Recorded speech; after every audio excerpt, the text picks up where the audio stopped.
Hello दोस्तों, फिर से एक नई वीडियो में स्वागत है, जिसमें कि आज हम लोग देखेंगे एक सैमसंग की वॉशिंग मशीन है, जिसमें कि लाइट लगाने के बाद में ना ही लाइट जल रहा है और ना ही ठंडा कर रहा है। दोस्तों, ये जो आप फ्रिज देख रहे हैं, इसी फ्रिज में हम लोगों को देखना है।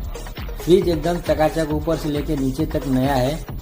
फ्रिज आपको 1 साल 10 दिन का हुआ है कस्टमर के बिल के मुताबिक, जिसमें कि न इसमें लाइट आ रहा है और न ही हमारे फ्रिज ठंडा कर रहा है। आज इसी हम लोगों को कंप्लेन को सॉल्व करना है।